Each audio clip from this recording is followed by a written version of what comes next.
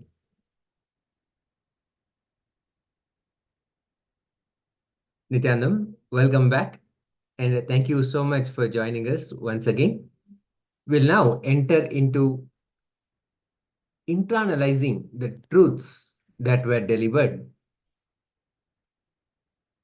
in the powerful cognitions delivered by the Supreme Pontiff of Hinduism, Bhagavan Nithyananda Paramashivoham, the Sadashiva Rahasya, the secret of the secret. What we can imbibe, internalize, and allow manifesting of powers happen within us immediately. The first step to have a powerful declaration that integrates your body, mind, consciousness, and brings tremendous completion makes you experience the inner space of Sadashiva and manifest the powers of Sadashiva. The moment you even have the guts to declare Sadashivoham, he just feels mesmerized by you and he just lands and manifests through you whatever you want. Other than your intention to be, nothing else is a reality. You're just your intention to be. Any other psychological, physiological, neurological ups and downs are not you. They are not reality. Declare powerfully. We'll recap the powerful cognitions that were delivered. First is just the power of declaration itself, which integrates our body, mind, and consciousness, and it brings tremendous completion and makes you experience the inner space of Sadashiva and manifest the powers of Sadashiva as well. The moment you make a decision to declare, when you have the guts to declare, that itself makes Sadashiva feel mesmerized by you, and he just lands and starts manifesting inside you. And the third truth, the third secret to remember and internalize is, other than your intention to be, there is nothing else that is alive within you. You are your intention to be. Any other physiological, psychological, neurological ups and downs are not you. They are not reality. When you declare this powerfully, then automatically Sadashiva, Paramashiva starts to manifest all his powers within us. How to reach the space from which powers manifest? Let us go through this very powerful exercise with pure questioning. Not only you can reach enlightenment, you can reach a space from which powers manifest. It makes the vision of the cosmos as your ambition. For example, don't assume anything other than your intention to be. Nothing else is reality. Then ask yourself, why am I getting carried away by situations? What is my intention?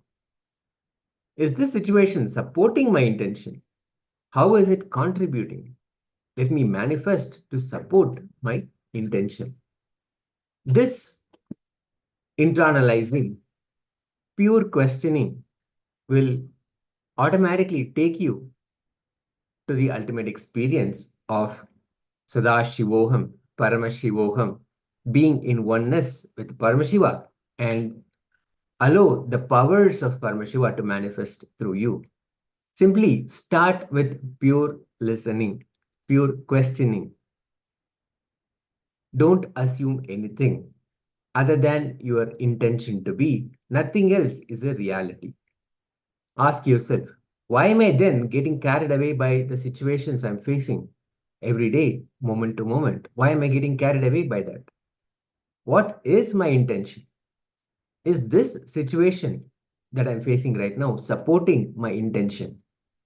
How is it contributing to my intention? Let me manifest